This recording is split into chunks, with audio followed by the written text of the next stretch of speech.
Yeah, pa. Which one? Sis Lou. Good evening, everyone. My name is MK, and this is the Black Table. We are actually approaching local elections 2026. Today I am with Mr. Paul. He was my guest on Graduates Without Jobs. Today he has come to actually be our first guest as well on the Black Table, where we are approaching local elections 2026. Everything that we are going to be discussing today will be based on the municipality as a whole and administration and governance, especially the background in the municipality with the definitions and stuff. Mr. Paul, how are you, sir? Thanks, MK. I know that quite a number of people have heard from you from Graduates Without Jobs, and they are promising. They are promising. A number of people are actually scared to respond because we are actually tapping on sensitive topics. So can you please give me educational background of yourself, the qualifications that you hold today? Well, thanks again, and welcome to your viewers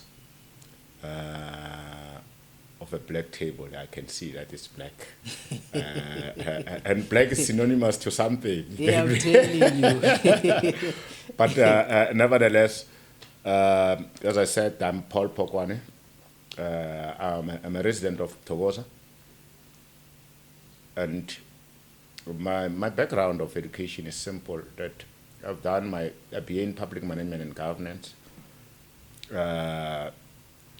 Hence, the topic itself relates to what I've done. Because when you speak about municipality, you are speaking about governance and administration. And also, I've done my diploma in law, and I also did my LLB, which I'll complete very soon, but with the same institution, which is University of Johannesburg. Okay. But I've traveled the road in terms of politics. One thing that I like also to inform the the viewers, is that I majored with politics in my BA in Public Management and Government. Okay. And so I understand politics. I've done politics at school at a higher level. You get me? And we also know the role of municipalities, provincial governance, Yes. and also the national governance. So those are the things that actually, when you are dealing or doing, they call it PMG. Yes. But PMG stands for BA in Public Management and Governance. So you are doing all those things. You choose modules that centers around governance and administration. And one of the things that actually also are important that we'll be talking about is development studies. Because people don't understand what is development studies. Government is government because of development studies. Ideology is an ideology because of a development study. It developed somewhere. There is a crashing area where certain individuals came and gave us a notch in terms of moving forward. Yes. This was like this, and now we're taking it based on threats, risks, and anything, and future expectations. Then from there you put it somewhere. So those are that is basically my background of Education. education. Yes. Yes. Okay. So I wanted actually everyone that's watching today to actually have a bit of an insight about you, a person that's going to be actually educating them, because I tell you, these are going to be educational sessions. So I want them to know who actually they're going to be learning from. Well, you are learning from an activist in governance, You're learning from someone who always put his head on the block when it comes to democratic values and norms. Always make sure that we shape standards that are people-centered. Okay. Someone who traveled the road in politics, even if I was in the background mostly because I didn't want this limelight myself in politics. I've grown, you get me, and made many politicians who they are today. And that is one thing that you'll know. Some of the prominent names will get out Okay. today. Yes. That comes from this man, you get me. And those are the things that sometimes worries us because, you see, when you speak a language of anti-corruption and friendship, people tend to deviate issues, you get me, and get it in the wrong way. Here we have a responsibility. One of the things that actually are important that our viewers should note is that South Africa is not a banana republic. South Africa is a constitutional democracy. Okay. That's the first thing. Yeah. There is a constitution, a supreme law, where even the president should abide by its provisions. And that is the starting point. That is what, when you go to all the scholars of governance, Yes. you go to your academias, you go to your civic organizations, your politicians, knows that the supreme law of this country is the Constitution of the Republic of South Africa, which was actually made, available in 1996. Hence, you look at there was the first, draft, which we used to call an interim draft. Yes. It was drafted in 1993. Then from the 1996, our president ascended, which was our great, statesman, Mr. Mandela. I remember that time when he signed that law book. Everyone was excited.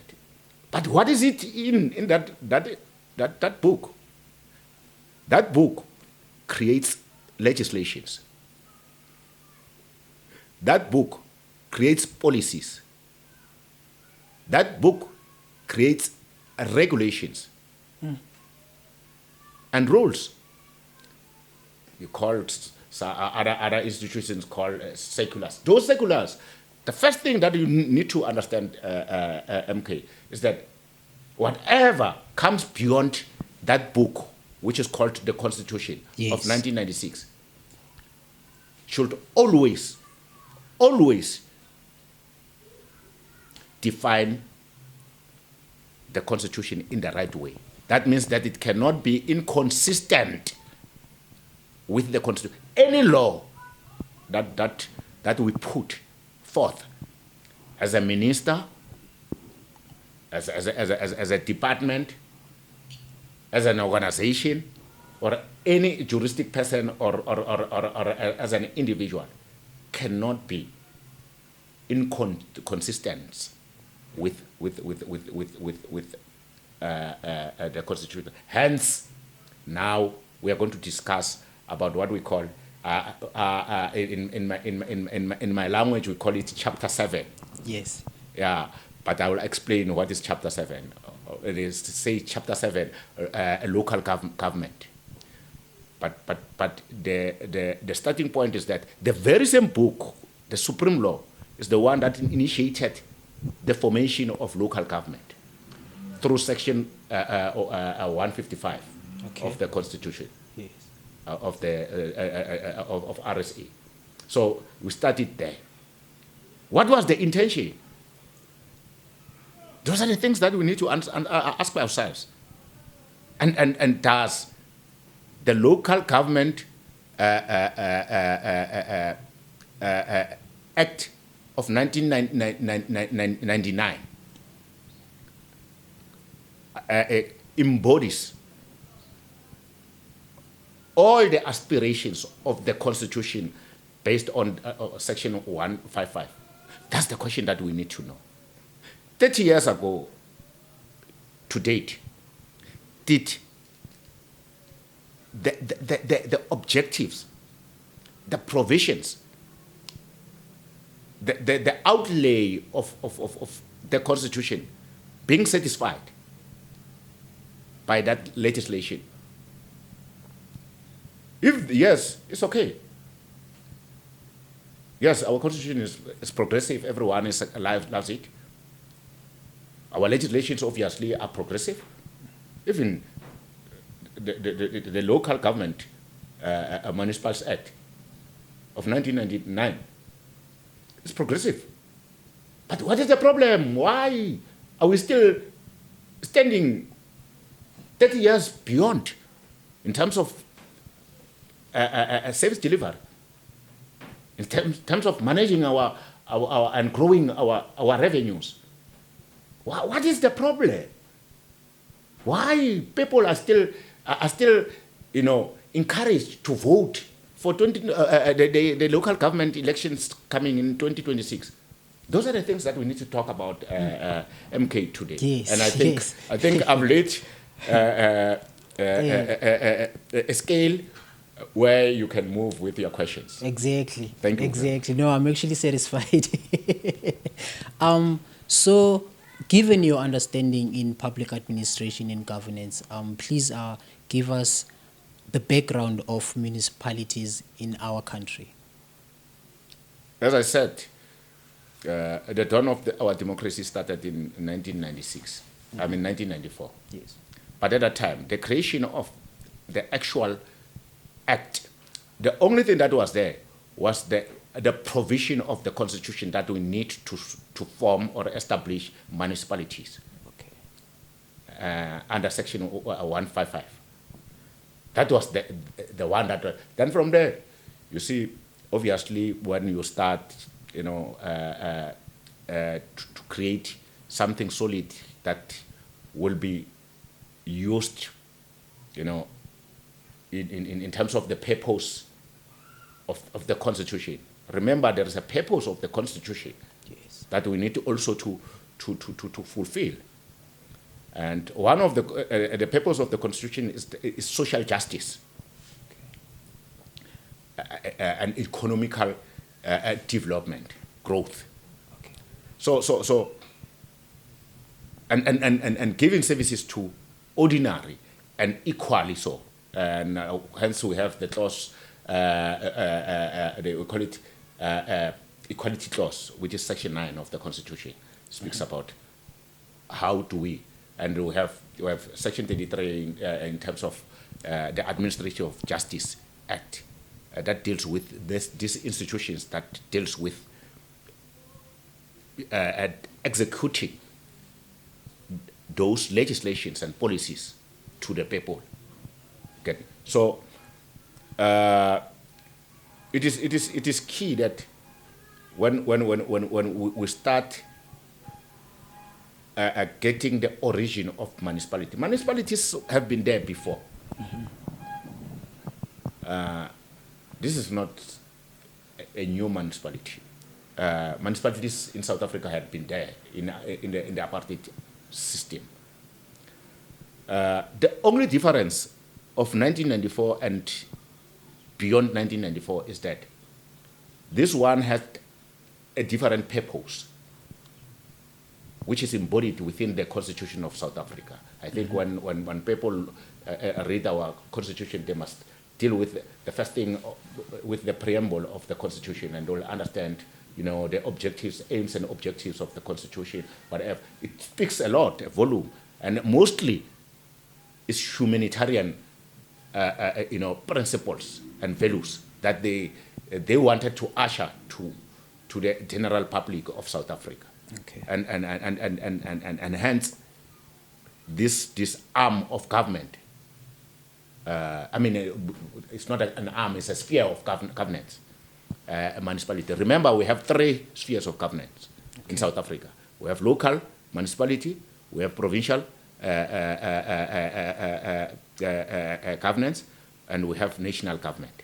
So those are the key important spheres of governance. No other sphere of government is there. And then we have 3 arms of government. The arms of government, we have legislature, we have our judiciary, and we have executive. Okay. So you need to understand the two, and they have their own roles and responsibilities, all of them. But coming to your question of the origin of and the background of municipalities. Yes. As I said, the first legislation which was enacted was in 1999. If I'm not mistaken, 1999, 1998, yes.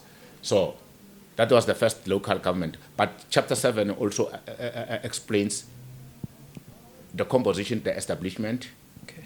the reasons why, the object of municipalities.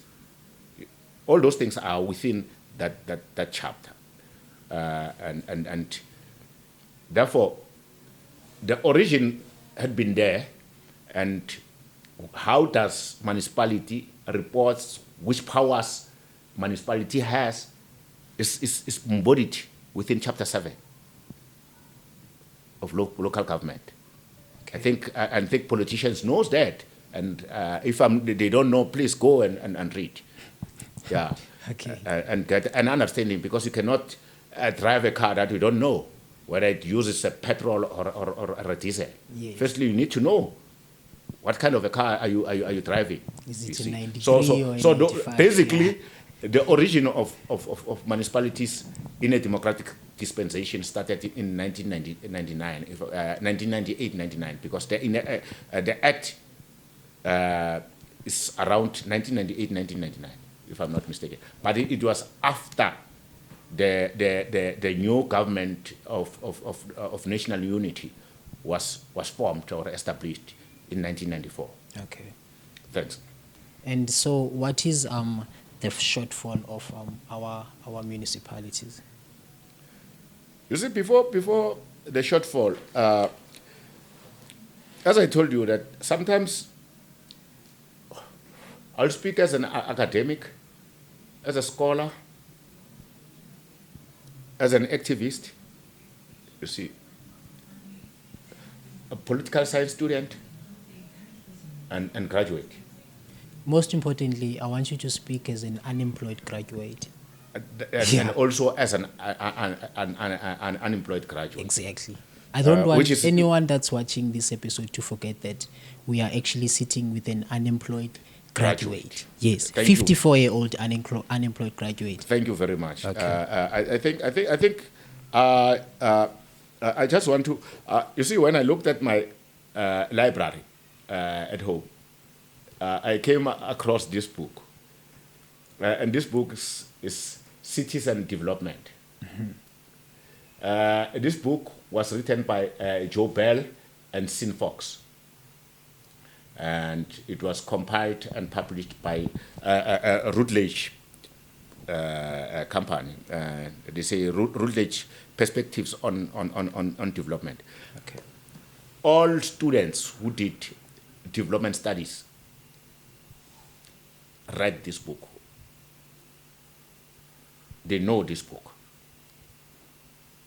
If you did development studies, you'll know about this book, Cities and Development. Mm-hmm. We are talking about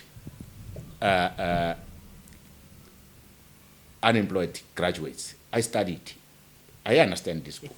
As I said, that I'm speaking on behalf of all the unemployed graduates today, and saying that we've done our best, MK, to go to school and study and try to save this country. Yeah. But based on your question of of the shortfalls of the municipalities. I just wanted to start by saying, you see, when we read and studied in universities, the discipline of governance and administration was key to us, because we had to read so much documents that enlightened us in terms of what kind of a leader you should be for you to become, take your country forward in terms of governance. Because remember, people who did the qualification that I did, people who did your LLB, as I said, that I've been doing my LLB and law, and many other, qualifications that are relevant to governance. Yes. They are custodians of the legislation. They are custodians. Their role is to advance the constitution, the legislation, they call it acts, and also your policies. Okay. Because the government itself is in this form. As I said, it starts from legislatures. Hence, we are talking about elections for 2026 today. Okay. Those people who are elected, those 400 MPs in the national government, and those members of the municipalities and council at Ekurhuleni, Johannesburg, and Tshwane, and other municipalities. Yes. After elections, like what is going to happen is that next year there will be, because as I said, there are three categories of municipalities. There is municipality under the category of, we call them category A, and category B, and category C. But I will concentrate on category A, because that is the municipality that mostly are in Gauteng province. Okay. Those are metropolitan municipalities mostly. What does that mean? It means that they have total powers in terms of execution and legislature. They don't share, they decide. They have absolute powers in determining what to be done in their municipality. Okay. That's the first aspect that I wanted to put forth. Okay. And then from there, after that, after the election, you get that those people as members of council or members of parliament, as in the national assembly or provincial legislation. So that after that, then there is that process where there should be a speaker elected. It's either to the municipality or to the national government or the provincial government. Okay. That's the first process. Yes. After elections, that's the first thing that is done. Remember, political parties submit the names of people that will represent them in that particular council or national assembly. Parliament is not there yet. Council is not yet there. Provincial council, there's no leadership yet before the speaker. There are only members who are going to constitute a national parliament and national assembly. Okay. council, just like that. It's how it's going to happen. Okay. Then after that, after the speaker elections, now we have an engine that will now run the affairs of that institution. So that particular person is the person that will now have a duty now within a particular period, because everything is legislated, has due dates or deadlines. In this particular time, you must make sure that there is a parliament that is now in existence. Okay. In this time, you must make sure that there is municipality that is in existence now. How does municipality, after election of speaker, now unfold its other processes? We now need to elect the executive mayor. Speaker, then we elect executive mayor. Okay. National speaker, then we elect the president. So those are the differences. Yes. Yes. Okay. Okay. Let's focus on the grassroots. Okay. The local municipalities. Okay. Then after that process, because it's important that people should know what actually transpires after their votes. Okay. Because here we are going to talk about votes that needed to be there for certain individuals to become executive mayors, speakers, and MP, MMCs in the municipality. Okay.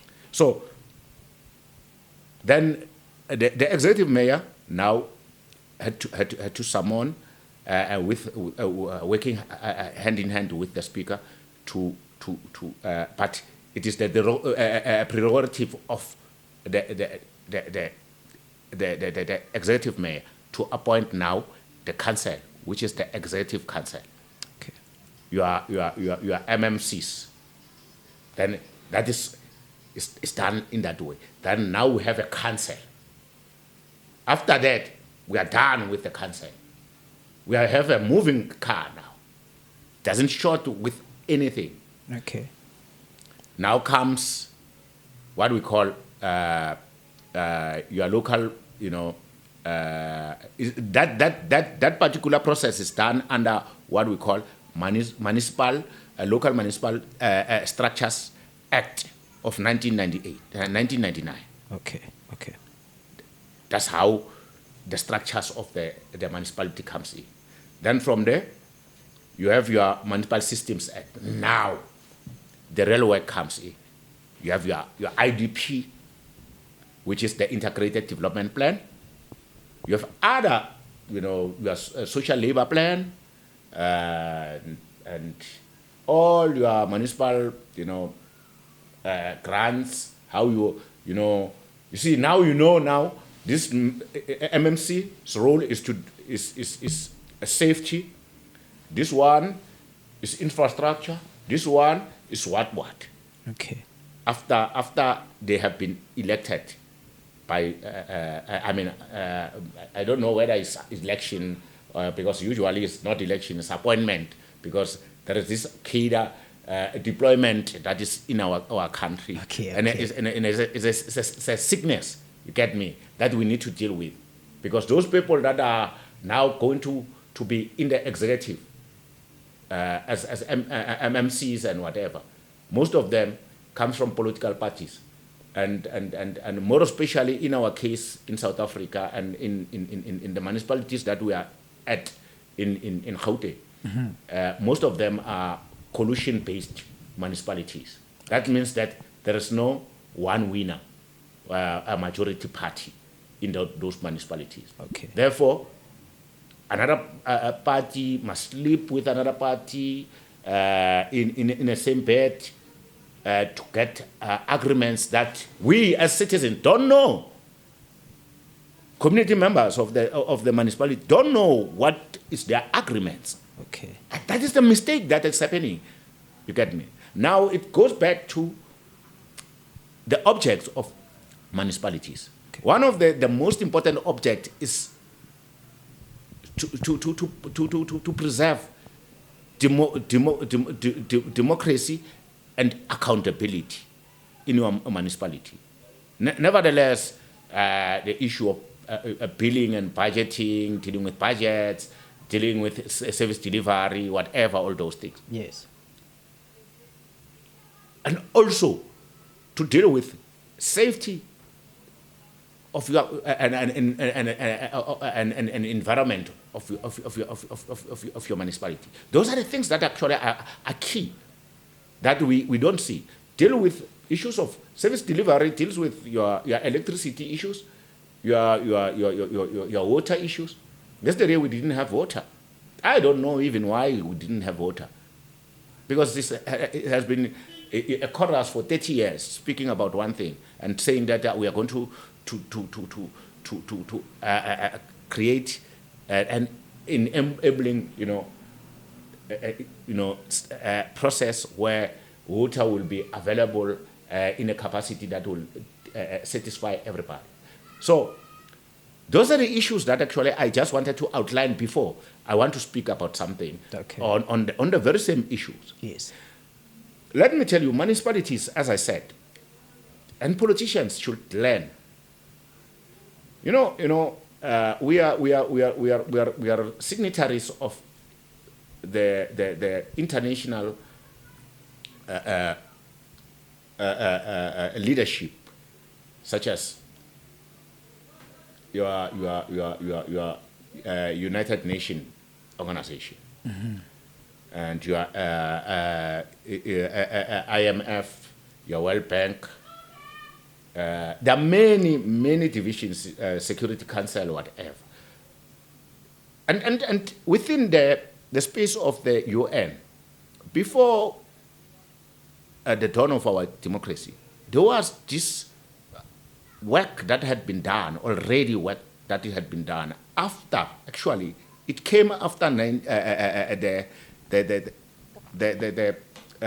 World War II war, where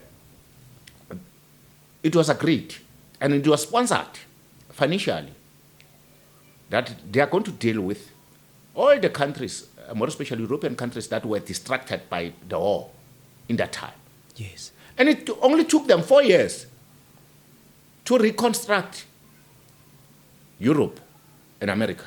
Mm-hmm. What was the reason? Why are we failing in 30 years plus? Not to reconstruct, to maintain. Because ours is not reconstruction. There was no war and destruction in our country. Just look at the difference. 4 years, 30 plus. And your role is different from that role. Those ones start from scratch. We are starting, something is there. We just maintain, go forward, develop. Yes. So what is the problem? So, hence I say, when we read this book in social studies, I mean in development studies, there was a set of millennium goals, development goals that were set. We used to call them MDGs.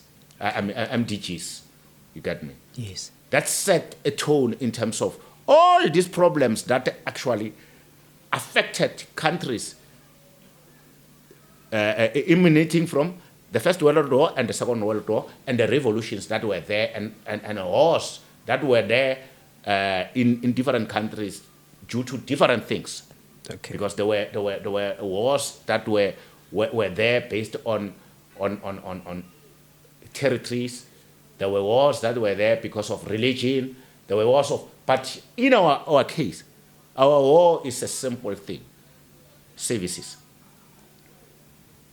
Give people services, equal services. Yes. That is what we want. But the question that I'm asking your viewers today is, are you getting services? Are you getting equal services?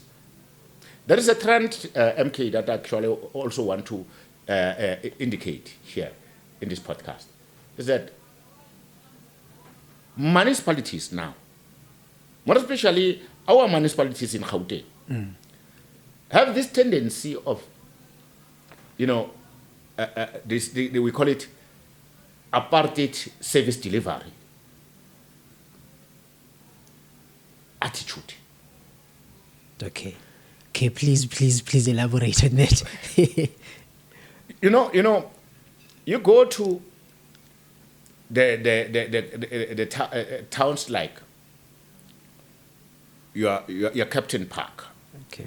I don't even know what is a suburb because I'm trying to, in my understanding and my depth of, a vocabulary, understand suburb and where does that concept comes or a verb comes from. You see, you go to those places. Those places are established in terms of service deliveries. There is now an area called a township. In a township, you only get service when you burn a tire or you burn your stadium or something. Okay. It's hardly when you go to those areas that are artificially called suburban areas, better to others. Then from there you find a pothole, a drainage crisis, sewage crisis, roads, Electricity. yes. crime. Yes, it's there, crime, but it's manageable. So those are the things that I'm saying when I'm talking about apartheid, a service delivery attitude of municipal, officials. Yes. And political heads. And they don't look at that. But the issue that actually I wanted to revert clearly on is that by 2030, more than 60% of the world, the country's population will live in urban, residential areas. Yes. It was anticipated long time ago, and more population, growth to be absorbed by the cities. Yes. And they knew about this thing. All these people who were drafting policies of municipality, Yes. researchers knew about this thing. This thing had been, raised years ago, like the MGs, which is the minimum development goals. They knew about these things because the minimum development goals book and aspiration Yes. was to alarm governments to take note that in future things will change. And even this one, in terms of the cities and development, we were alarmed that people from rural areas, as you see, and therefore, they will create an impact to those cities. Because I don't want to actually dwell too much on whatever, but there are consequences. And what are the consequences of this shift? When they shift, people shifting from the rural areas to urban areas. One of the consequence is demographic pressure on already strained cities. Capacity of local and government to manage urban, change. Because the moment they come here, they should have came whilst you have already had a plan for them. Because you have been told before that this situation is coming. Yes. Be alert. Did they do that? No. And I'm coming to local elections. And I'm giving this to your viewers that they must look at this in a very serious manner and ask themselves, are we led by the real people? The right people? Because if you knew, why did you fail to do the right thing? Today they are speaking about your settlements, where they talk squatter camps, whatever. They knew that the squatter camp is coming. They knew people that they will go from rural areas to come and search for greener pastures in cities. They knew these things. They knew that it will give a strain to the municipalities' budget and capacity. Yes. They knew these things. And they're coming to us and tell us lies. That's why they failed 30 years ago. Planning. Will. Usually they call it political will. I don't call it political will. I call it will. Will is a will because it emanates from both sides. Political representatives and also executive, which we call officials. Okay. If you can't deal with your official who is actually given a responsibility to execute and disseminate policies, then from there you cannot come and complain. So both of them have a problem of a will. Okay.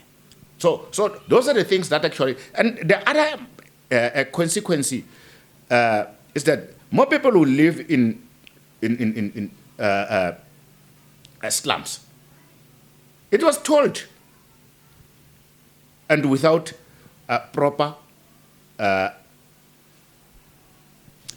services, and these things had been there. You get me?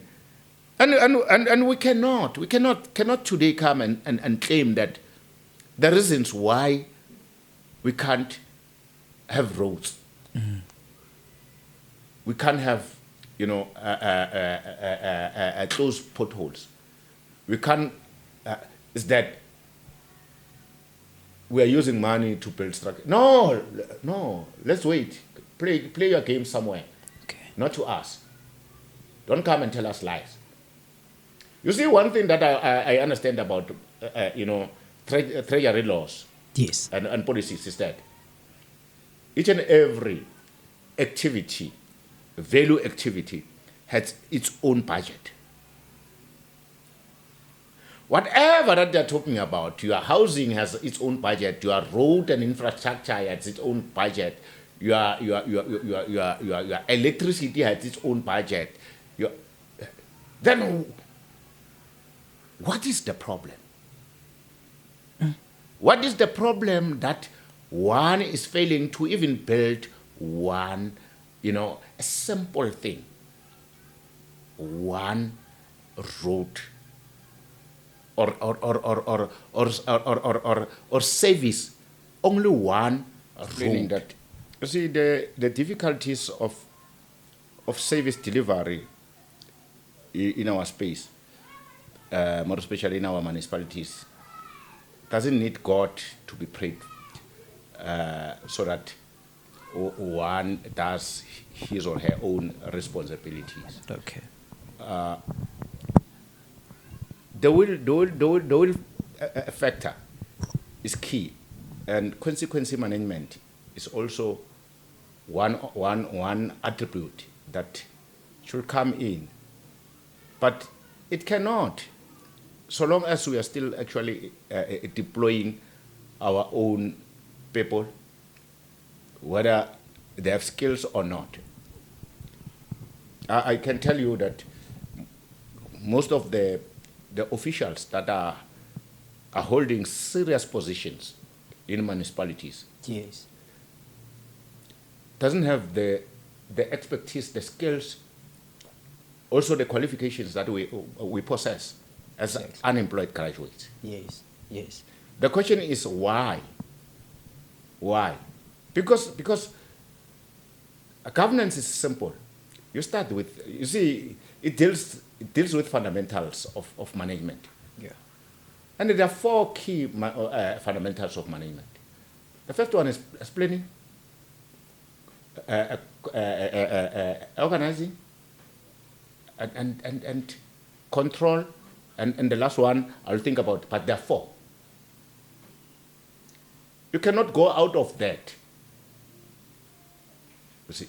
Yes. So Yes. if you get someone who's actually, hence I spoke also about the responsibilities of management, the roles and responsibilities of management. There are three types of management in an organization. There's a top management, there's middle management, and lower management. All of them have a responsibility to do. One deals with day-to-day. The other one, the top one, deals with a simple thing, the goals and the plans of the organization. Okay. Those ones are ensuring that the middle management, they are ensuring that those responsibilities and activities that should be done are done by the lower management. And if we don't get it right from there in terms of the perspective of management, Yes. we don't need any research.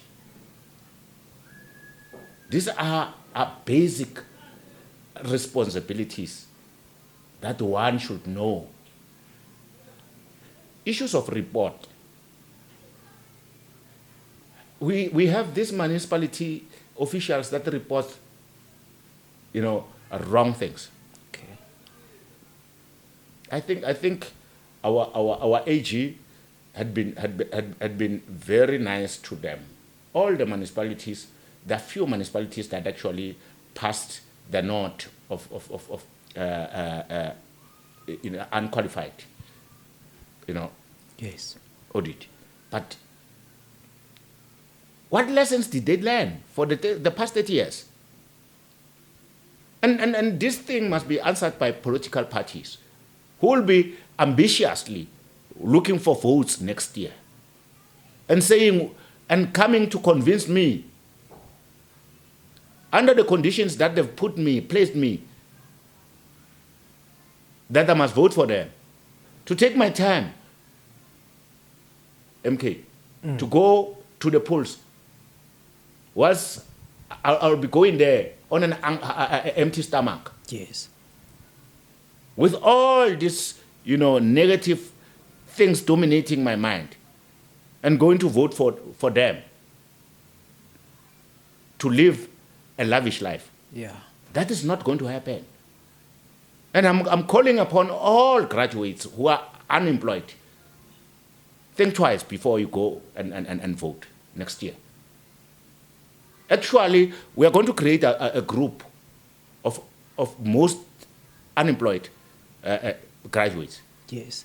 We are going to conversate about the coming elections. Political parties must come to us and tell us, what is it for us as unemployed graduates? We possess skills. I can make a significant change and shift in our municipalities with the understanding I have and with the background of education. You can't be telling me that I don't understand Municipal Systems Act. Yeah. I understand all the responsibilities of municipality, even the responsibility of the executive mayor and the speaker and the municipal manager, which they are calling him or her accounting officer. Yes. They pass, they vote, they pass, they give the municipal manager, run with this. Simple. Municipal manager must ensure that officials on the ground are Yes. doing their job. Yes. So, and it is going to be discouraging to most of us to vote next year. If we are still seeing, I just saw a storage, a spillage in your house. But if you look at the actual, you see, principles that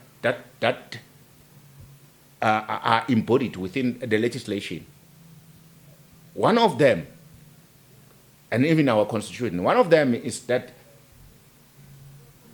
the government must set a conducive environment which is safe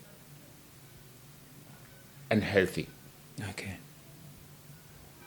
You can't be living with your children in an area like that or a place like that. Exactly, because communities like these, there are communities that are even overpopulated by like the number of people residing inside those communities.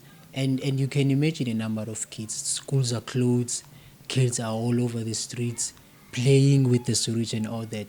And when you report these things and you are asking the relevant questions, you then labeled and being converted as a young person that's disrespecting elders. Or Yabona? anti.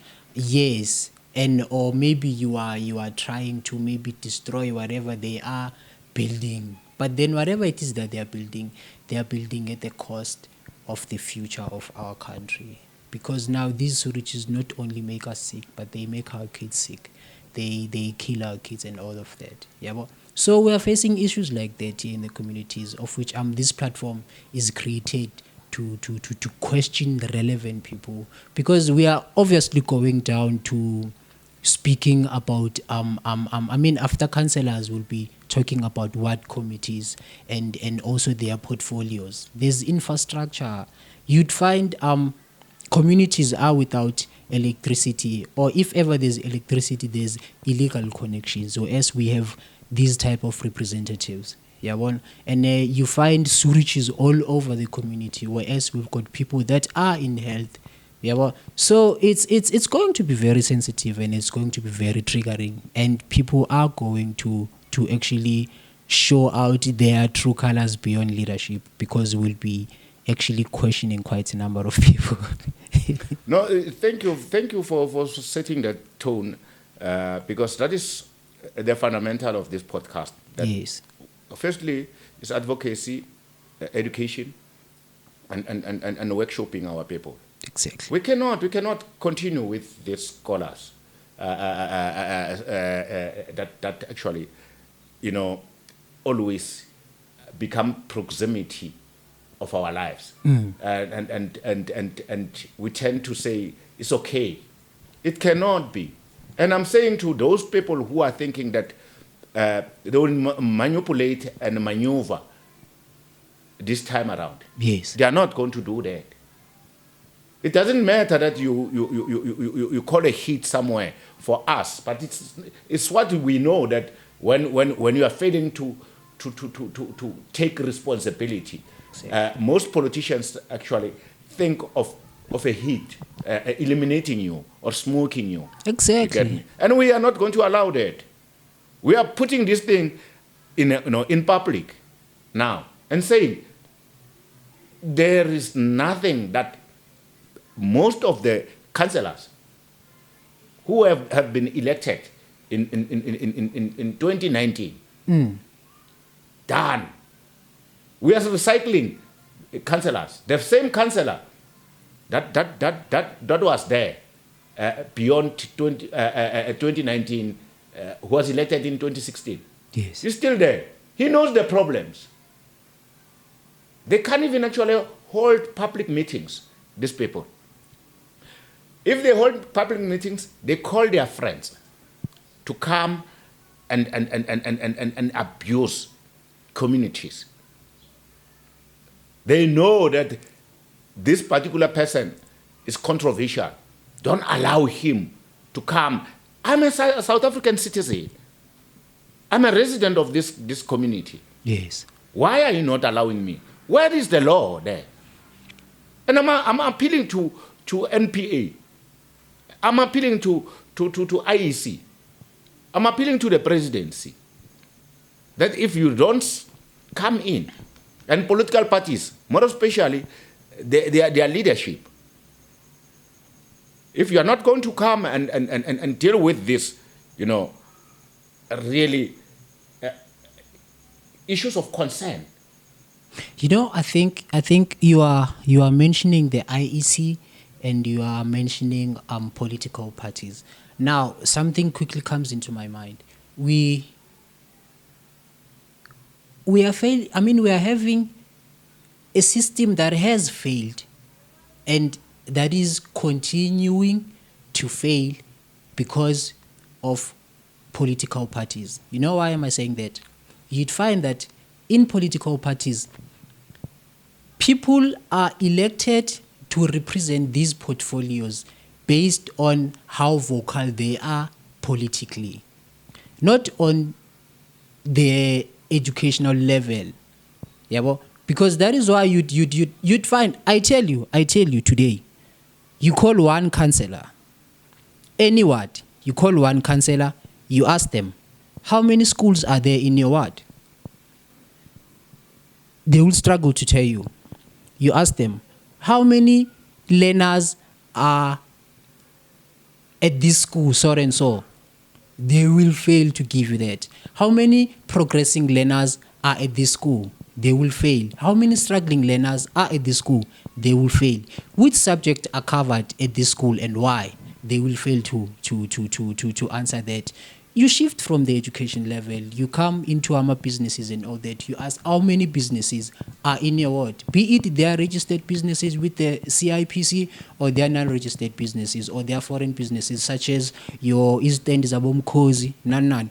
They will never give you those. And then you come into communities, you ask how many houses are in your ward. They will fail to give you that answer. And on top of that, on those houses, how many disadvantaged families in that ward, they will fail to give you that. How many progressing families, they will fail to give you that.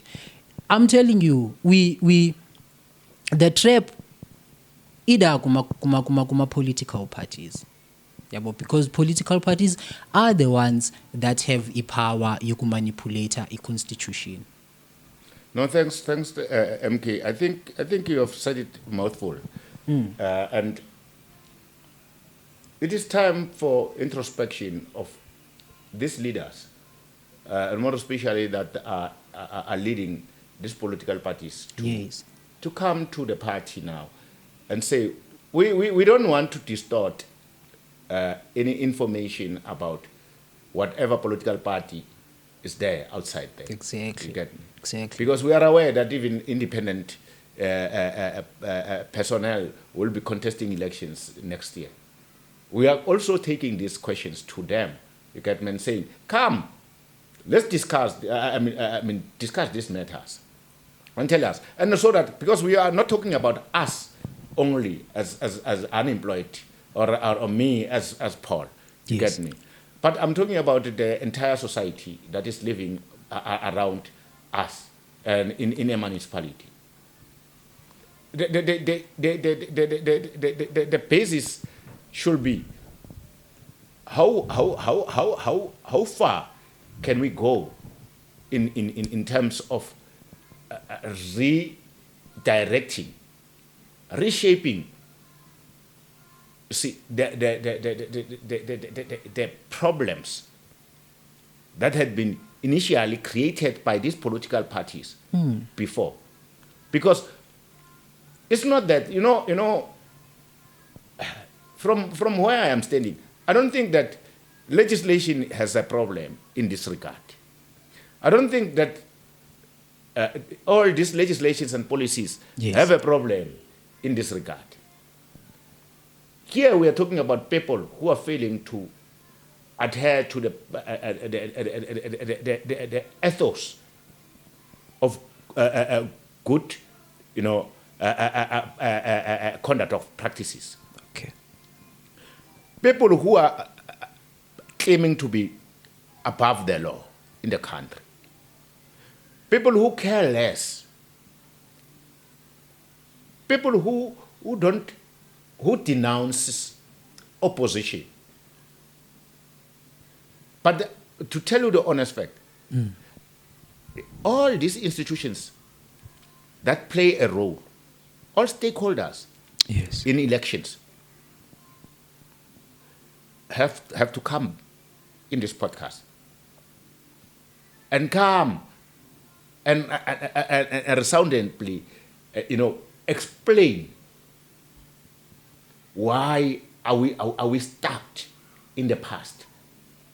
Why are we not developing as communities? As I said, all their answers of influx, whatever, is man-made, is created by them. Failure to adhere to the principles of admin and governance is what made them to be in this situation. Yes. It cannot be that, look at Semtuli Stadium. Look at your auditorium here at Ekurhuleni in Thokoza. Mm-hmm. You look at youth center. Youth center, yes, I was coming there. Yes. You look at all the institutions of public institutions. There's no roof there. Area. Yeah, there's even no roof there at youth center. I think since was it last year or year before? The question is, the municipalities,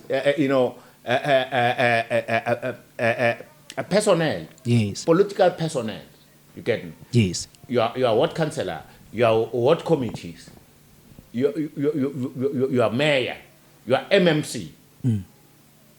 Are they not aware of this? Each and every year, we have a meeting that is called IDP meeting. Okay. It's a yearly meeting by the municipality where we are prioritizing our needs. I don't know how many times these issues have been escalated and ventilated to them. And how many times new councillors had been elected, promising the same thing. So I'm saying to residents, electorate, unemployed graduates, it's time now to stand up where you are seated is comfortable, and question this thing. Hana ka wena, deny about yourselves. Exactly. Your vote is your right. And no one is going to actually compel you or force you, MK, to go and vote if you're not happy.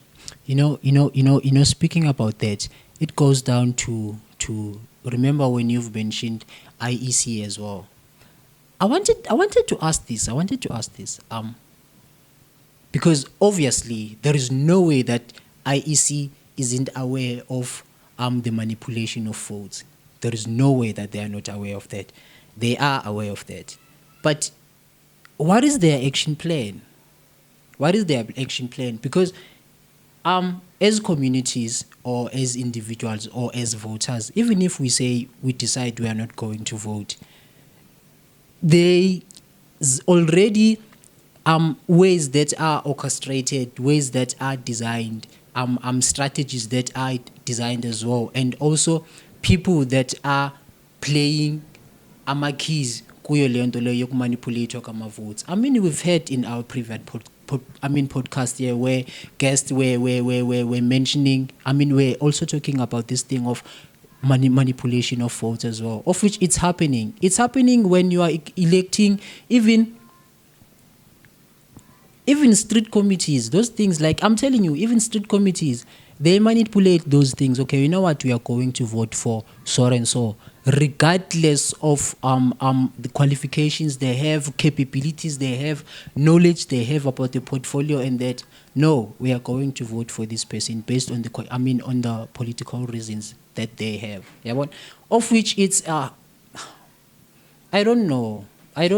For me, it's becoming a joke in a way, because whether we are voting or we are not voting, there's going to be a way, yabona, abazosebenza ngayo for them to elect the people that they want to elect, so that bazofeeder this system driver ngayo, of which it opposes everything the constitution stands for. The first question I'm asking the mayor, Dr. Ngazana, is it Ngazana? Mm-hmm. Yeah. The question that you need to answer to me is that, since you have been in the peril of leadership at the Kurulane municipality, yes, how many young people did you employ? They are going to talk about learnerships. Companies now, they're making money with this learnership thing. Companies are hardly employing people permanent because of this. You're gonna save 12 months or so, and then come another 12 months, there's another person that's gonna come in. There is an outcry.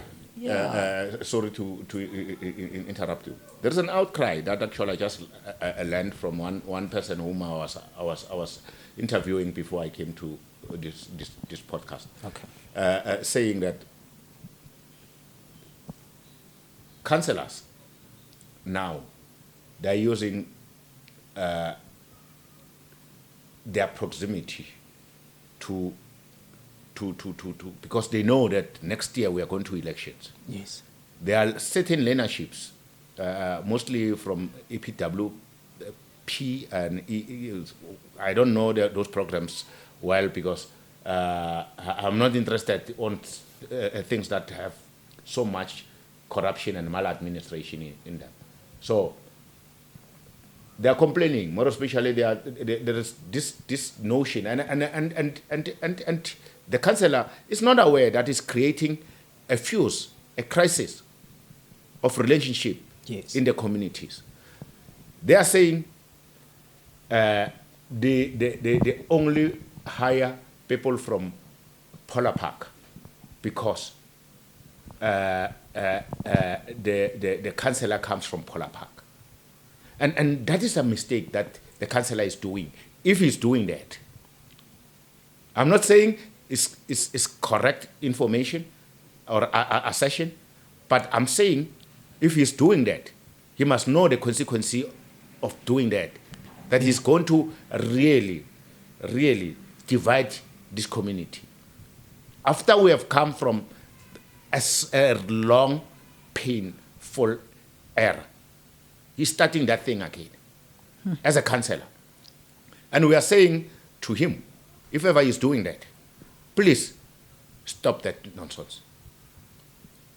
This is not your country. You have been elected at our behest to serve on our behalf. You are not our boss. You are our servant. And until you realize that you are a servant to us, I don't think that you'll be a good leader in our regime. But coming to the issues of manipulations of votes, I think you see, it goes to an extent that we need to question the role of the CEO of IEC. Simon Mabolo. I schooled with his son. I was doing this qualification, PA in Public Management and Governance, with his son. You get me? I know too much about them. You get me? And I'm saying to them, Ntate Mama Bolo, come down to us. We are not going to disturb the elections next year. By saying that, I'm saying these allegations that votes are rigged, votes are used for certain political parties due to allegiance to certain individuals in the IEC. I know that you are a man of honor. Come and speak to us. The people of Togoza, the people of Ikuruleni, wants to hear from you as IEC, your standpoint in terms of these allegations of vote rigging. And also, come with your team to advance democracy. Because we need a democracy that is not tainted. We want you as an institution that we believe that by virtue of being a Chapter 9 institution, it's a very important institution. Yes. It has to unleash the values and principles of democratization. And if you can't be able to stop this, I'm telling you, one day, you feel the pinch as a person. Your conscience will tell you, you never did do a right thing. And that is what I'm asking from them. I don't want to dwell too much on who is raking when one is not voting, whatever. But I want IEC to come and explain themselves. Because That even being aware of this, even last what year, is the action plan? even last year, I think there's a party that launched. There are several parties that launched dissatisfaction and in terms of how the elections were dealt with. And since then, nothing was said by IEC. The only thing that was said was the courts. You get me? And Brasai, you're not working for the courts. You're working for the public. Come back and explain these things. I don't see your roadshows. I don't see your advocacy, education around the communities. People want to know what is municipality. Why should they vote for municipal, councillors? Why should we form a municipality if ever a municipality is in this condition, like a city of Johannesburg, city of Ekurhuleni, city of Tshwane, where there's nothing that the people will be grateful of. One, issues of billing. People are crying with billing. I fought MK as a chairperson of school governing body at Sitting Primary School, which many chairpersons never did. I fought for services. And I found that. And I made a call to the Department of Education, more especially GDE, that we are a juristic person as school governing bodies. Who determine that someone must hold our budget for services? Why district had to hold and pay for us? We are aware how much was actually given to us every year. But we don't know whether the money is paid, all of it, or there's a certain amount that is left behind. And where does that money go? Even today, I don't get an answer. I went to municipality. I had several meetings with the leadership of billing division in our customer service center at Albert. I even took that matter to this energy institution that determine pricings, NERSA. You see, I had several conversations with NERSA. But to date, I'm still telling you, at that school we have 2 meters. They are using this thing of, you see, they call it, you see, they bill you without even actually viewing your meter. They just estimate. So today they will, this month they will say 20,000. The following month they will say 25,000. You don't have any choice. You have to pay. Exactly. But those are the things that, if we were given an opportunity to deal with, to come to the municipality and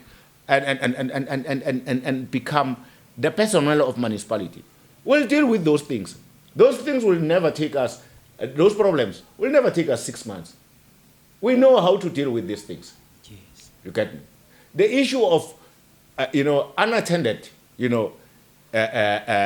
services. A service that is simple and common, that can be done in few days. Why should it take more than 6 months a year to be done? Those are the issues that actually affect the budget of the organization, which is the municipality. And we need people who will be focused, who will be determined to resolve the problems of this municipality. This municipality, if I can tell you, give you a small, history of this municipality.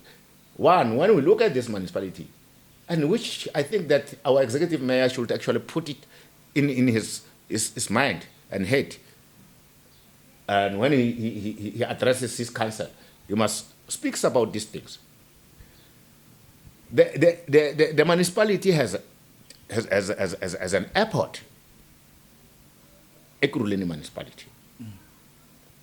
Most of the industries, revenue that actually is made and profit that is made are multilateral international companies that are here.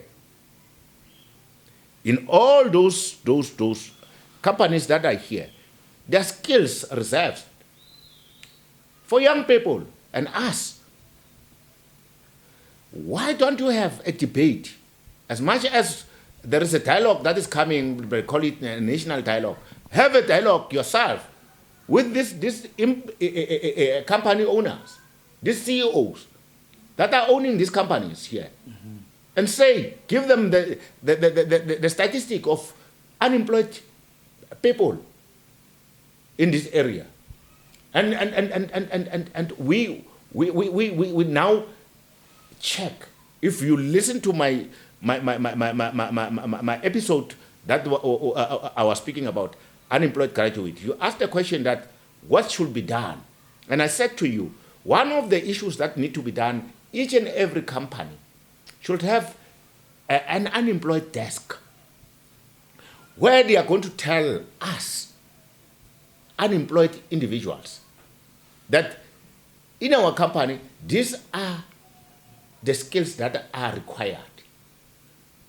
And for you to obtain this, you must go through this particular training and also offer,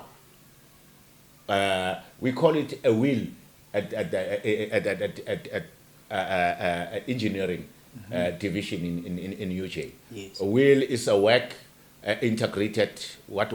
So it's a training indirectly for you to get face value, understanding of a work premises or environment. Okay. So we need such things. Even if you are not going to employ me, even if you are giving me a stipend for that 6 months, but at least the value will be that I'm going out there with a skill and understanding of what I should sell to other companies outside your side. Yes. So if we don't get it right, Mr. Mayor, now, and understand that there are many things that actually had been promised to people.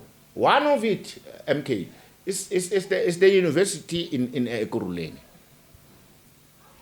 All mayors are speaking about it. I'll be building your. Yes, we need that. You know why? It's because, as I said, Ekurhuleni municipal is unique to Johannesburg municipal.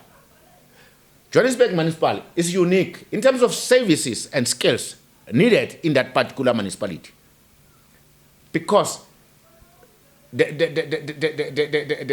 kind of services in terms of business that are given by municipality at Tshwane and municipality at Johannesburg might not be the same with what is required at Ekurhuleni. You look, mostly Ekurhuleni is a municipality of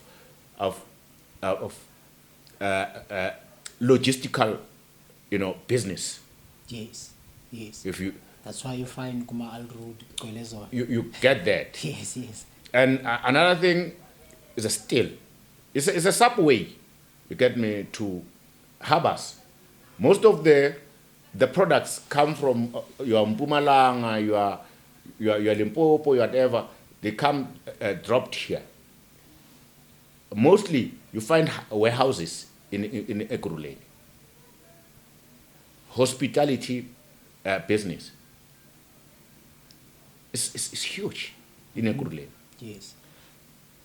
Then why is it difficult for you as mayor to just give? You see, your municipality is category A.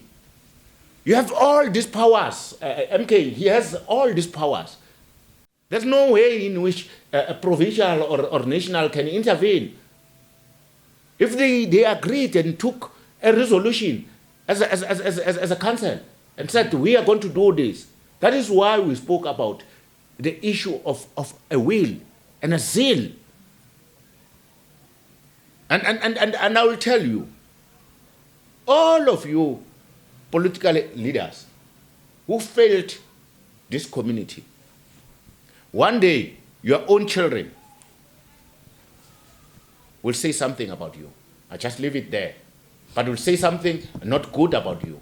And speaking of that, I'm thinking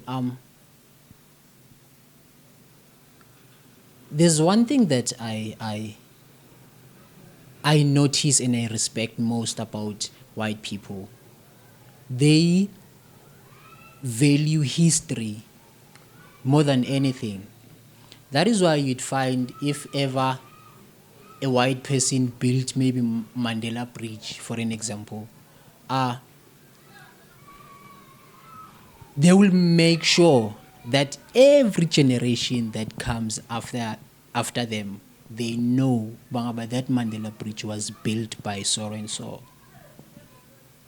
From when power was given back to us black people, what have we built that when we look back, we shais fuba and say that was me? Now the sad thing is that you are a leader for a certain time. Now your period will start and then it's gonna end. Then when it ends, what story are you telling? What reflections are you then saying, okay, I've done A, B, C, D, E, F, G under my leadership? Yeah, I tell you, there's not even 1% of books that are written with the names of leadership that are like black people, especially from when power was given back to black people from 1994 coming to. You even said it's like 30 years now. There's no book that talks about a black person having done zonke lezinto that most books are talking about and praising white people. It's more than 30 years if you check, because 1994 to 2025. Yes. Already we have exceeded the other year. Yes, So where is it your means that pride, it's more than that. Yeah. But the question that you are asking is that, you see, you're bringing a concept of originality and ownership. You get me? And which I think most of the leaders should shame themselves of failing to have, you know, a history speaking about them good. Exactly. And you just live for the sake of living and trying to outshine people. Exactly. And that is not what leadership is of. Leadership is a determination of principles and values. If you are a leader without your back in order, you are not a leader. And a leader is something that is extraordinary. Should be visionary, groundbreaking, Yes. someone who anticipate risks, but recollect and reconstruct it to be programs of development in humanity. Yes. And until we come to that level of understanding leadership, we are not going anywhere. The principle that displays outside there of the kind of leadership that we are having is a principle of, you see, being on public space, showing off possessions and material things. Yeah. That is not leadership. I'll tell you, most of the councillors that have been here are filthy rich. Where did they get that money? We know how much they get per month. But it's owning more than that. They spoke about, lifestyle audit, skills audit, all those things. We don't have those auditors. We don't have that. We don't because we have don't that have yet. principled people that will execute or conduct such. But I'm saying to you today that all these things is a debate that should be ongoing to everyone who's going to be standing that queue next year to elect someone. We are not saying to you, don't go and elect. Yes. That's not what we are saying. But we are saying that just stay a little bit and ask yourself questions. Look at your surroundings and ask yourself, does it worth it? If it doesn't worth it, what is the alternative? If the alternative is to not go to the polls, that's your right. If an alternative is to now try another political party, that's your right. Exactly. But the fact is that we, on this platform, we are not saying to people, don't go and vote. But we are saying, interrogate yourselves as electorate.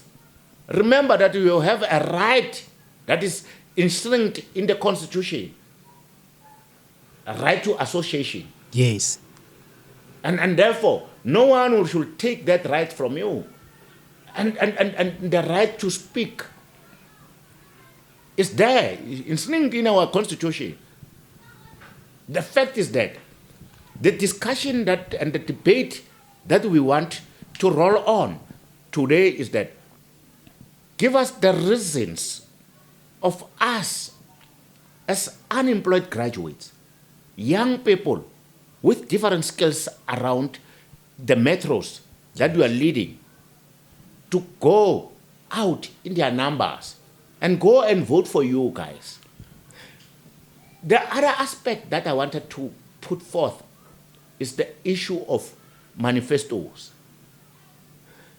Please, political parties and leadership in political parties, you see, your time of coming with new, old style of authoritarian leadership is over. Yes. Thinking that everybody will just actually buy everything that you are selling. Check in your basket what you are selling. You know, the only person that buys what people are saying without reconsidering, without questioning, without thinking, and like zonke lezi zinto lezi, are people that are not informed. People that are not informed are so easily manipulated, especially with these things that are not even contributing in developing the community. That is why I'm saying this podcast will play that role. Yes, we are here to inform and you we are going guys. to have. Yes. We know that there is a process that is coming of electioning mood, and we'll be part of that. We are going to talk. This is not the voice that will silence. Yes. This is a voice that will go beyond what you are thinking, even the elections. Where you are not accounting, will make you account. Yes. Where you have decided to just take things your political way and bringing the political proximity to us. Yes. We are not going to allow it. We're tired of names and brands and all these shenanigans that you are unleashing to us every day, telling us about how beautiful you are, how good you are. Yeah. We are tired of that. Whilst we don't see anything as an end product. We are saying to political parties, get your houses in order. Exactly. Get the right people. Nominate people that are actually qualified for these portfolios. That is guys. the most important thing. Yeah. Do your research. There are plenty of people that are outside there because they are bulldozed. When they go and exercise their rights in your political spaces, they are not given that platform. Yes. They are bulldozed. That is why we end up not actually being outside the political framework. It's not that we don't understand what is happening. We've been in the political cycle for some time. I will tell you, Dunga, the chairperson of EFF now in the province, he knows me. He knows my contribution in politics. You are Mzianda, the councillor, of Ward 53, Southern Region in Thokoza. He knows me. He knows my potential. Jacob Mamabola, MEC of Treasury today, knows me. He knows my potential. So powerful people that you are mentioning that knows you and your potential. They know my potential. Yet you are Unemployed. unemployed. Yet I'm unemployed. Yeah. And most of the people, I will say, you see, that is why I'm saying they are trying to, in politics, there is this, attitude kind of, you get me, where when they want to deal with you, they deal with you, emotionally, mentally, and economically. Fairly. Yes. They want to destroy you. They know that they will never run anywhere. Pakstow gave me this BA in public management and governance. I was given by a bursary by City of Johannesburg. And I'm making recollection, Dada. I'm here. I used your resources, but I can't contribute to the emancipation of the municipality. Today, the municipality is down. Ekurhuleni municipality is down. Tshwane municipality is down. The only thing that we'll hear about, and after elections, remember, after elections, there are 90 days to set up a council. Mm-hmm. In that 90 days, remember, it is also a moment of reflection and strategizing in terms of handover and whatever. The 90 days becomes, a boardroom of fights, of positions. Yes. Even now, as I'm speaking to you, there's a lot of fights within the political cycle of who must be a councillor, who must be a mayor, who must be what. Hey, dangerous fights. They don't speak about the language that we are speaking today.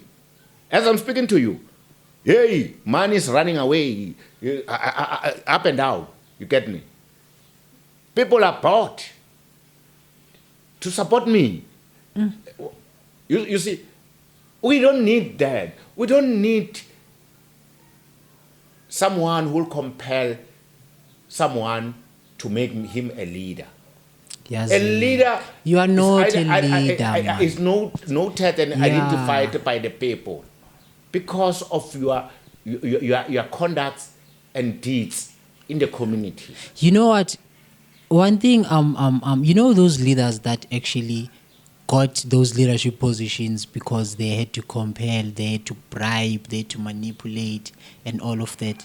You are not a leader. You are not. Like it's so sad.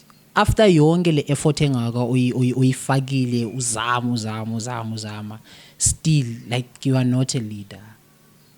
Look, like it's sad. It's bad to an extent. I will tell you. Yeah. One of my historical role that I played in education. Yes. As I said, I was the chairperson of a school called Sitting Primary School here at Thokoza. Mm-hmm. When I came there, there was no principles of administration and governance at all. The IDSO was aware of that. He was actually then a benefactor of such. Because when the school is not stabilized, mm-hmm. then from there, they tend to benefit in one way or another. I'm talking about officials from district. The second manager was aware of that. The district director was aware of that. And there were certain issues that actually I became firm on them in fighting those scholars. You get me? And you know what happened? I was known. Even now, I'm known. I'm an enemy of all the principals at Ekurhuleni South. All officials in our district, knows about me. I hardly go to the district, but they know me. Officials, ordinary officials, knows me. SMTs, school management teams in all schools, knows me. They know how problematic that guy is. The question is, how come can I be problematic when I wanted to resolve issues that actually are holding behind quality education and teaching in our schools? Why are you prosecuting me for doing the right thing? The MEC is aware of me. Matome Chilwan. The HOD is aware of me. Currently, I've went to a point that I've pushed the province to institute investigation to 3 schools, which is Tokotaba, Mahaung, and Sitsin. It's on record. They know that. You know what they're doing? They are coming mafia style behind me, destroying me, everything. I told you about the mother of my children. They had a hand there. They've dispossessed me in all of things. There's no honor in fighting like that. So they are thinking that there's honor. There's no honor. And I'm There's saying no to them, honor in fighting like that, yeah. I'm saying to them, okay, you see, I'm not scared to an extent that I call myself a dead cop. If you want to kill, you'll be killing a dead cop. Because that is only what you want when you respond to questions, is to eliminate someone or to destroy someone. And I'm aware of you, all of you guys. I know that you have gone to a process of trying to get individuals from the communities, get me, to lie about me, to say things that are not correct about me, Destroy image yakho. to destroy my image. But you know what? There's one thing that they cannot destroy. You are a graduate. My spirit. My Yeah. spirit. Yeah. You see? Yeah, yeah. And I'm proud that even my children, this podcast they will know about it. Whatever that will happen to me in future, they'll say to you cowards who are fighting battles in a wrong way, come and debate with us. If you are not happy with anything, come, let's sit down and talk. Yeah. But Let's the not fact fight. is that Let's talk. you are not going to change Yeah. my principle of accountability and good governance. It's not something that you are going to take from me. I am that. Officials from government, I'm telling you, officials from municipality. Yesterday I went to the municipality just to make a point that I'm there. I went there. I requested a simple thing, the attitude. Go na le batho pele, principles, attitude. You can't be taking someone at the front desk to welcome people who have attitude. That's the first mistake that the municipality is doing. And I'm asking the mayor, you are aware of that. We've raised concerns about the attitude of your officials, but they're still there. No consequence management, nothing. We've raised issues about service failure, corruption, night meetings where deals are settled. Mm-hmm. In the morning, nothing is happening. There are WhatsApp groups at night here. We are aware of that. And the fact is that you come boldly on public spaces, plead innocency of not knowing what is happening. You are destroying hundreds and thousands of people, souls. And they are not aware of that. They are killing us. Hence I say I'm a cop. They've killed me. And how do you lie on your bed and sleep at night with what you are doing to us? I have a right to employment in this country. And you qualify for it. And I qualify. Based on the Labor Relations Act, I do have a right to economic development in this country. And what is the problem? Why are you taking people who are not skilled, who never went even to school, these and you give them positions? That is why kuma front desk you'd find abantu attitude as so. Seriously. And when you do a proper background on that person, you'd find ukuthi ama qualifications wake are not even relevant for lento ayenzayo, if ever they are even qualified. You see, the other matter that should be taken seriously is that, you are discouraging young people to go to school by virtue of seeing us not being, what we call in the business term, someone who's productive. I wanted that term, productive. Okay. By virtue of seeing us not being productive, whilst we are carrying a lot of qualifications behind us. You know, there was this subject matter that was in discussion last time where I was residing as a tenant, and we had to have our fallouts based on the very same interference of certain individuals who are destroying me. And I'm aware of that. You see, you know, this is a young girl who had a child at the age of 16. And her mother asked her that, what's happening with your schoolwork? What is your ambition, future ambition, career, in terms of career? And this kid said, like Malume Paul, I can't go to varsity because it's useless for me to go to varsity. If you go to varsity and you come and stay more township and do nothing. Exactly. And that is one thing that they need to know. That, you see, the Nyaupes that you see today are the contributors, the contributing factor is this attitude that our leaders have. Stop talking about those ones who are selling. You get me?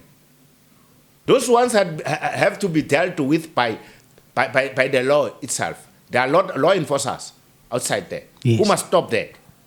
But I will tell you, the reason why these young people contemplate and get, you see, easier, occupied by this space of this drug or drugs, is because of the leadership. Let's stop pointing fingers and look at ourselves. What is the role that our councillor did with this exponentially, growing in numbers of young people in these trucks and become hobos, stealing from their homes? Look at them. Most of them went to school. Most of them are coming from good families. Bylaws. There is a place that is called a scrapyard where you are selling your metals and whatever. Yes. In a community space. Who gave that person an authority to open that place there? Leaders. Leadership. And You can, okay. okay.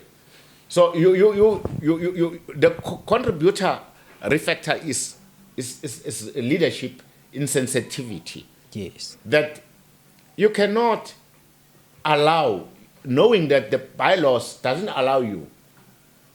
Because if you go and look at the principles of the bylaws and the message that the bylaws states in principle, Yes.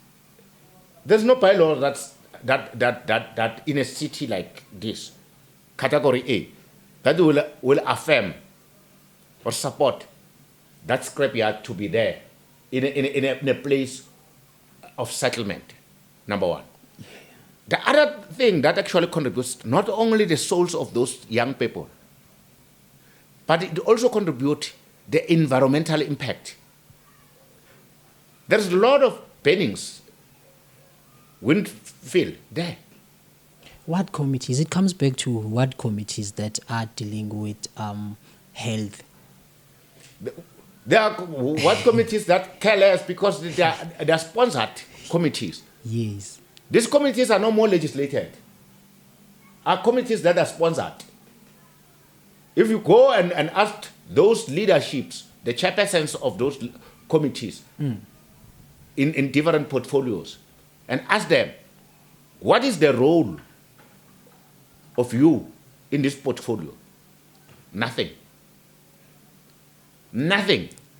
It's going to be a term of disrespect. And then they don't know that they can be sued. Remember, by virtue of being there, you're jurisdically mandated by legislation. And any shortfall and pitfall, you must account.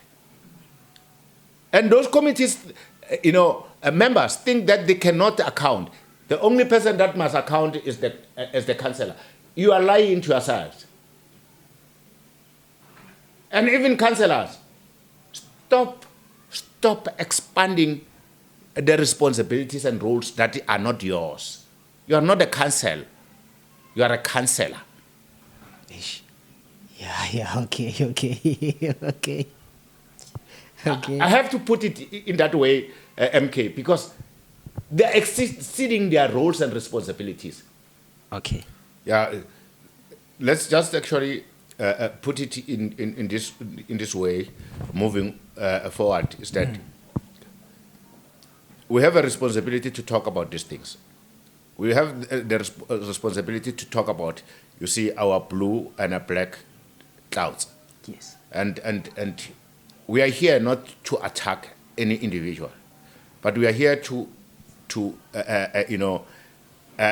exhume our communities and give them the set of activities to apply when they go to vote next year.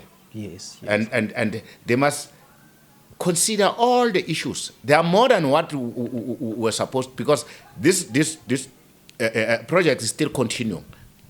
But as I said, lastly, is that MK, I wish that the political parties should come down to us and come and talk to us. IEC, you are also a relevant institution to come to us, and community members, organizations. You are the one who must set the tone in your communities. Let the political parties don't come unless you with political manifesto for the coming local elections. You, as the community, the citizens of this country, should be the one that plays an important role in setting up and drafting those manifestos. More especially members of those political parties have a responsibility. You know your community. You know your background. You know the difficulties that you are going through. So we're asking that please just do it as we are asking. Comment in this platform and tell us your views and correct us where we need correction. Adios. Okay. Speaking of responsibilities and accountabilities, one thing that we need to always emphasize is that MK is not affiliated with any political party. So in this platform, this black table, we are inviting everyone from every political party, everyone from every community to come and if ever you want to campaign, come and campaign. We are going to ask you questions, obviously. Come and campaign, and if ever there's anything that you think we've left out kuyo le conversation lena, come bring it. Kuma conversations wethu that are following, we'll be talking about the development and the changes of the country since 1994.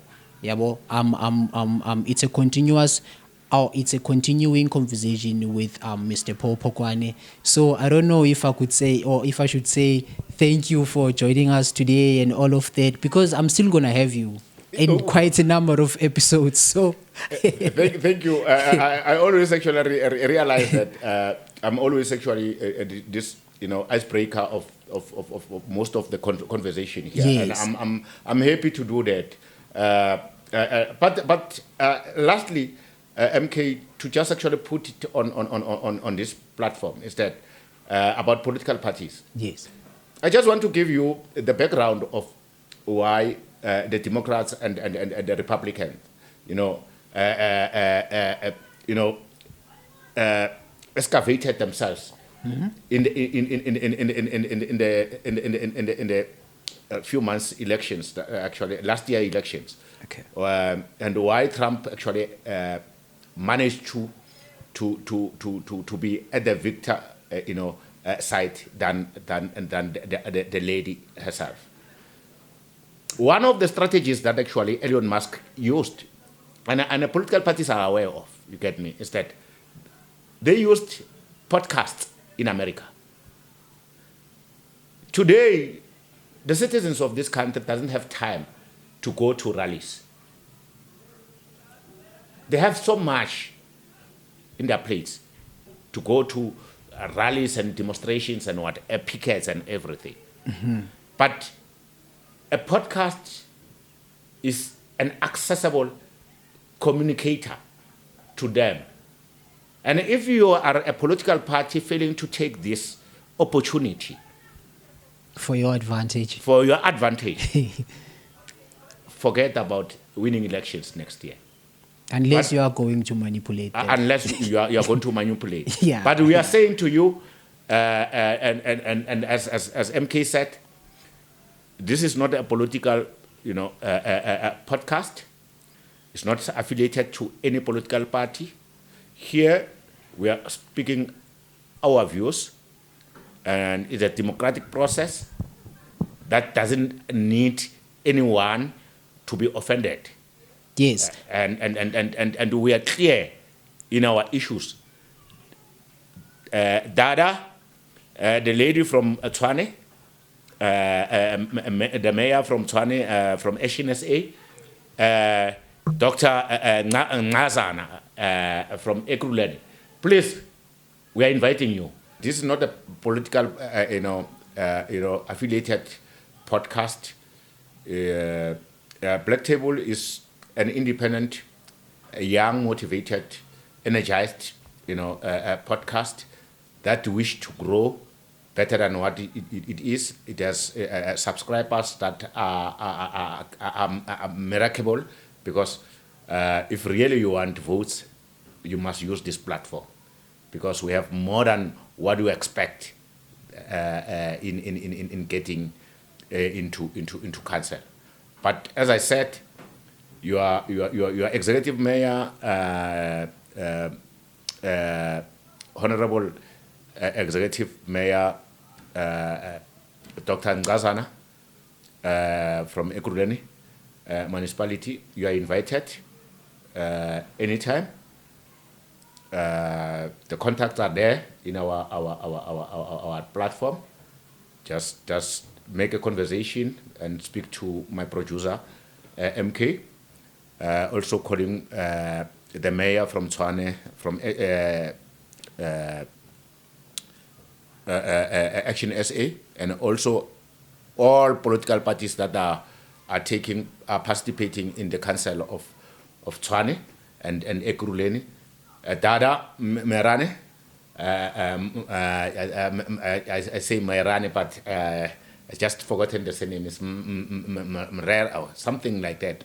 I'm sorry if I've mentioned your surname incorrectly, but as my Excellency, I'm inviting you. Get the details from our YouTube platform. Mzianda, my leader, you know me, I know you. I've spoken about you. Not bad, but as a leader, I understand that you understand. Please come, support us, come and conversate with us here. Spelele, you are a PR of EFF. We can't reserve the space of actually giving you and the chairperson of the branch here at Ward 53. I heard that you'll be going to 6 in the coming elections. I don't know how far are the demarcations, but we are calling you to come and wear the cap of EFF chairperson in the branch and speak to us, and we'll ask questions. Dino, PA, you are also invited. I know I heard good and bad things about you, but come and distort whatever that actually, because we are going to ask questions and innocently so. Remember, we are not going to attack anyone, but we are going to ask questions, and we want to make these coming elections, a space of someone from the ground. And someone from the ground should understand why he or she must vote for you guys. And we are going to disseminate information that is relevant for the coming elections. And we are going to condemn wherever that is possible for the clear emancipation of our municipalities. Because there must be a clear cut. It can't be always generational mistakes that comes forth in future. We have children to build here. We have a country to build here. We have communities to build here. Come, let's speak. All political parties that will be contesting election, even independents, MK, are invited. And companies who are interested, because there are companies that are interested in us. Yes. And we are saying to them, more especially local, because we are going to hit hard on you guys. There are bylaws that actually we saw that you are not actually complying at. We are going to make sure that we are going to talk about you. Come before we speak about you. Exactly. Come and defend yourself. Come defend yourself. This is a platform for people here at the Kurlane and Gauteng province. And we will be going national very soon. Very soon. Remember, yes. Our subscribers are international. International, yes. And thank you again. I think 58% it's from the US. Yeah, 58% is from the US. Yes. And we're growing, and I'm happy. And thank you very much for and the vision. It's only 2.57% that's South Africans. Yes. And we are calling forth South Africans. Yeah. Please participate, comment, make us grow. We are also actually requesting even other podcasts outside. McG, support us. He's aware of us already. We are on YouTube. We are on Twitter. We are on what again? TikTok. Yeah. TikTok. Okay. Yes. You see. So please tell us, because we want to grow. You are a guru in podcast. So teach us where we are making mistakes. Exactly. You get me? Exactly. But the fundamental is that we are a community based podcast, and we are unleashing any aspect of development. It doesn't matter what kind. Next time we'll be talking about health issues. We'll be talking about the issue of basic education in us. I've mentioned many things. I've got problems in basic education. Exactly. Our schools are not sufficient and good enough for quality teaching and education. And look at that, parents. Look at that. We have problem of deliberated, infrastructure in our communities. We must talk about that. The MMC of infrastructure must come here. MMC of water and sanitation must come here. MMC of roads and what must come here.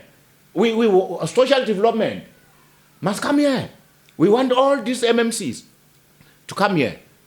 And lastly, MK, is to thank our viewers for the past project. Yes. Of unemployed graduates. Yes. The rate in which they are supporting us is commendable. We got 500 views in 3 days. We got 500 views in 3 days. Yes. Whilst there is, you see, we're fighting this Ntlantla Mkhwanazi briefing, because it was very, very rigorous. You get me? And it took many things, but we are still humbling ourselves that viewers must come in, subscribe, guys, and like. Yeah. And comment. Because those are the things that we need for us to grow, guys. You've got to engage. Let's engage. We are not going to be looking at things in a subjective manner. We are going to be objective in this podcast. Yes. And my contact, a creator and producer, will be working even heartlessly in trying to actually increase the level of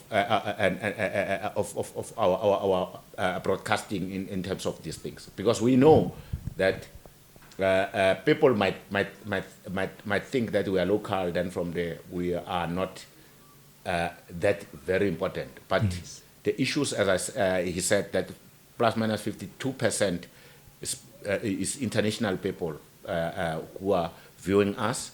I think it's supporting us. plus minus 97% of our followers are international people, because we're counting countries like India, your Brazil, there's a lot of countries that are actually following us. But then I was looking at the most where there's most followers, and then where there's the least followers, and then South Africa, like I'm telling you, I'm telling you. Yeah. But so, we're not there. So we need to encourage South Africans to support us. Yes. Support all products that are yours, guys. Stop actually supporting things that are international.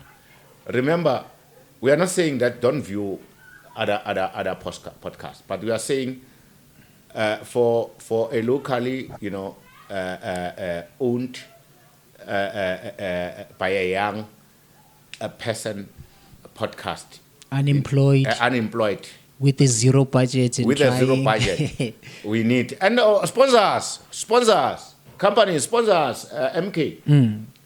We need sponsors. We need water there. Political parties sponsor us. We don't need affiliation, but sponsor us to grow. If you are serious about the mission of emancipating young black people, you get me? Start with us. We are making a call from you to support us. Companies that are in our vicinity. And looking into digital branding, sponsor us. We are going to... We digital branding, whatever. Companies, we are here for you. There are many companies in Ekurhuleni that are there. If you want us, to market your products, we are here. Come forth. Just get to our platform. You'll get our details, and then from there, we'll be happy. Companies like Phokwane Group.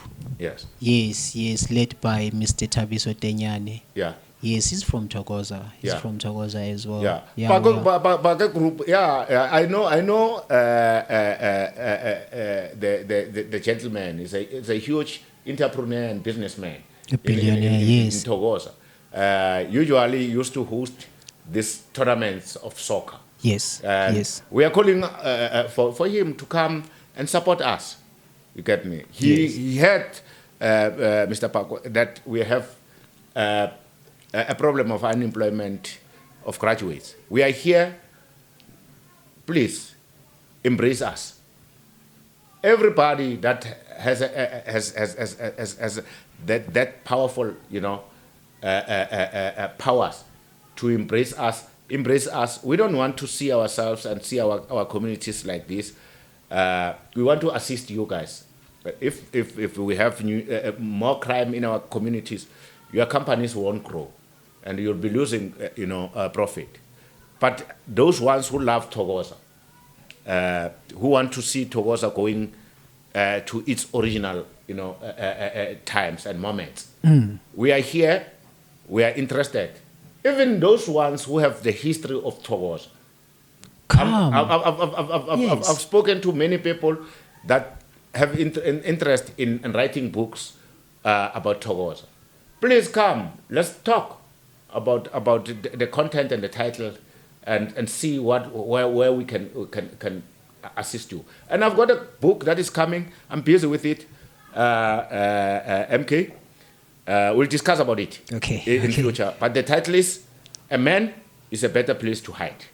Yeah, what you are saying is very important. Yes. So yes, we are going to in a period of less than 5 years from now, with sponsor, without sponsor, with budget, without budget, with support, without support, we are aiming into creating EMK to be a platform where our local municipalities can come and be able to share your public speeches. We're going to be going live. If ever there's anything that you'd like to address to the public right there and then, we will set up an appointment, obviously, and say maybe by 7 o'clock, so and so is going to be live doing a public address on the local municipal level.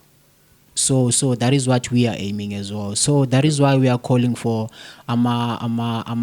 political parties to come and sponsor this type of podcasts. You see, MK, we are always saying we are closing, but because of the issues that are at place, the more especially touching us too much, is that as an unemployed, MK, as we go to the future, we are willing, because we started with the theme of development. Yes. And hence we are speaking about municipalities and governance. And governance doesn't end to municipality. As I said, there are three spheres of governance, MK. There is your local municipalities, local, yes. the provincial and national. But at the same time, all institutions, SOEs, you get me, state-owned companies, we are going to talk about them. ESCOM, we are going to talk about you. You are Dinel, we are going to talk about you. You are Transnet, you are going to PRASA, whatever. We are going to talk about you guys. We are going to talk about Chapter 9 institutions. Your Gender Commission, your Public Protector, your IEC, your Human Rights Commission. We are going to talk about you guys. And exactly. we are inviting you, come. Okay. When you need a space, this is a space for us to speak with you and speak with our audience.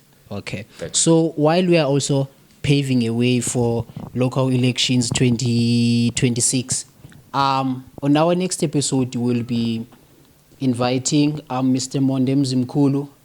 We'll be talking about economic development in the municipality. Yes, in the municipality, like the local one. So we'll be broadening the topic, but based on the economic development. Because whilst you are still there, to just dwell in a bit, is that economy of a municipality is a vital, institute in driving the municipality in terms of rates, payment, in terms of employment, in terms of actually reshaping the vision of a municipality.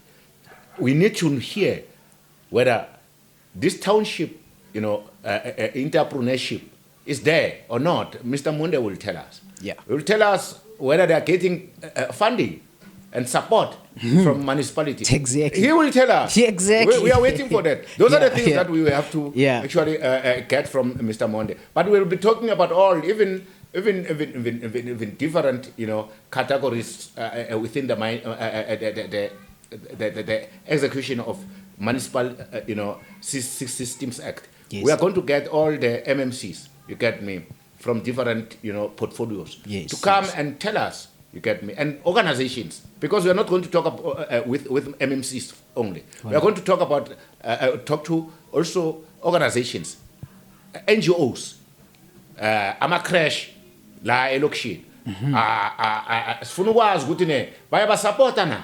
We need to know what are barriers in regularizing them. You get me? Yes. We need to know those things so that we can assist. Remember, as one person who did law and public policy and legislation, yes, I understand better how to drive these things. I fight alone, and the department knows me. You get me? But now we are shifting the fighting pothole, and we are going to fight them indirectly, because we are going to hold them accountable, whether they like it or not. If you are a leader not doing your job, we are going to deal with you. So we are requesting your support. Thanks. That was it from us. Up until next time, please don't forget to subscribe. Don't forget to comment. Don't forget to like. And most importantly, let us share this episode. Thank you.